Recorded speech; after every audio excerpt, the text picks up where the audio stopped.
కబ్జాకు గురైన ప్రభుత్వ భూమిని కాపాడి వీలైనంత త్వరగా అర్హులకు ఇళ్ల స్థలాలు ఇస్తామని మంత్రి పొంగులేటి శ్రీనివాసరెడ్డి తెలిపారు. ఖమ్మం జిల్లా పాలేరులో పర్యటించిన మంత్రి పొంగులేటి ఎమ్మెల్యే క్యాంపు కార్యాలయంలో దివ్యాంగులకు బ్యాటరీ స్కూటర్లను పంపిణీ చేశారు. అనంతరం పల్లెగూడెంలో నూతనంగా నిర్మించిన గ్రామ పంచాయతీ కార్యాలయాన్ని ప్రారంభించారు. గత ప్రభుత్వం డ్వాక్రా మహిళలకు జీరో వడ్డీ, పావుల వడ్డీ రుణాలు అందించలేదని, కానీ కాంగ్రెస్ ప్రభుత్వం డ్వాక్రా మహిళలకు వడ్డీ లేని రుణాలు అందిస్తుందని అన్నారు. సన్మాన కార్యక్రమం చేస్తున్నారు.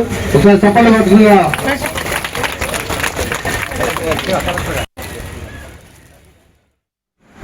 నా ఆడబిడ్డలకి డ్వాక్రా మహిళల ఆడబిడ్డల్ని గత ప్రభుత్వం సున్నా వడ్డీ గాని పావుల వడ్డీ కానీ ₹1 కూడా ఇవ్వకపోతే మన ప్రభుత్వం వచ్చిన ఈ 2.5 నెలలలో సుమారు 63,000 కోట్ల రూపాయలు సున్నా వడ్డీకి రుణాలు ఇప్పించిన ప్రభుత్వం మీరు ఎన్నుకున్న ప్రభుత్వం.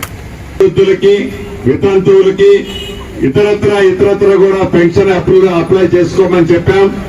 ఈ 31వ తారీఖు లోపు మీరు అప్లై చేసుకుంటే అర్హులైన ఒంటరి మహిళలకు కానీ వితంతువులకు కూడా అందరికీ కూడా మీరు పెన్షన్ అప్లై చేసుకున్నట్లయితే తప్పకుండా అర్హులైన వాళ్ళకు కూడా ఇవ్వటం జరుగుతుంది.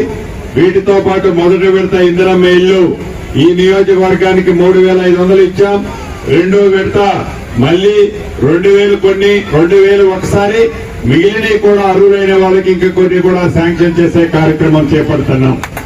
దీని అంతటికీ కారణం ఒకటే, మీ దీవెనలతో ప్రజా ప్రభుత్వం కావాలని, మంచి జరుగుద్దని పూర్తి నమ్మకం, విశ్వాసంతో ఆనాడు మీరు మంచి మనసుతో ఆశీర్వదించి